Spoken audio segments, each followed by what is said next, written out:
Assalomu alaykum hurmatli muxlislar. Bugun 23-yanvar.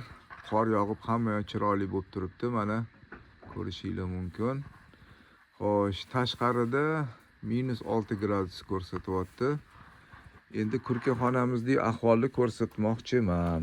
Qanaqa temperatura, kurkalar qanaqa o'zini his qilyapti. Bismillahirrohmanirrohim. Demak, mana kurkalar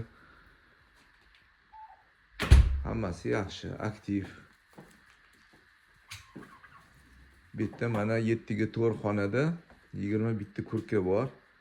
Bitta temperatura, bularning issiqligi, badanining temperaturasi hamda nafas olishi hisobiga bitta temperatura bo'ladi. Bitta отопление yo'q. Mana hozir gradusni ko'rsataman. Necha gradus? Xo'sh, mana +8 gradus ko'rsatyapti. 7-8 gradus atrofida. Endi bu kurkaxonamizga aslida o'zi bir 50 ta 60 ta kurka ketadi. Shunaqa 50 ta 60 ta bo'lganda unda temperatura bitta undan ham yuqori bo'ladi. Endi shu holatda anu tepadan kirayotgan, uchta teshikdan kirayotgan havo kirmasa, keyin mana bu vitishkadan chiqib ketmasa, mana tepaga chiqib ketmasa, unda bet juda hidlanib ketgan bo'lardi. Agar hamma yoqni yopib tashlasak, juda hidlanib ketgan bo'lardi. Hozir hech qanaqa hidi yo'q. Ammiaklarning hidi yo'q. Havosi toza, sovuq emas. Mana shunaqa gaplar.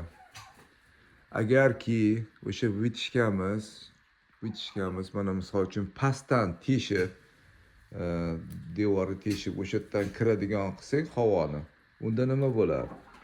Unda pastdan sovuq havo kiradida, kurkalarni oyog'ini muzlatadi. Oyog'i muzlagandan keyin endi bular yalangoy yuribdi-yu, bundoq faktichki bundoq olib qaraganda. Oyog'i muzlagandan keyin bularning kasal bo'lish ehtimoli ko'payib qoladi. Shuning uchun o'sha tepada teshikdan sovuq havo kiradi.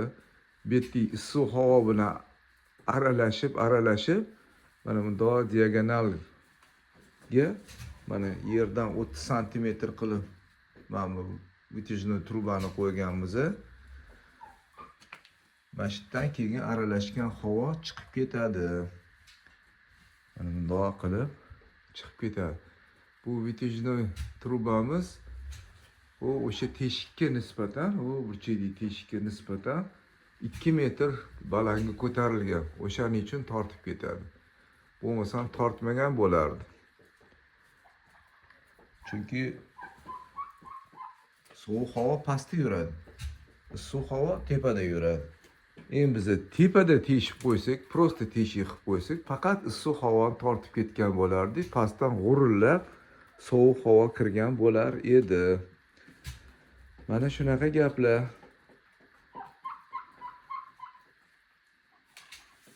Ishqilib hamma narsani ham o'zini bir o'lchov me'yori bo'lar ekanda. Shunga rioya qilib mana bez отопление, xudo xolasa shu qishdan chiqib olamiz degan umiddaman. Sog' bo'linglar. Assalomu alaykum va rahmatullohi va barakatuh.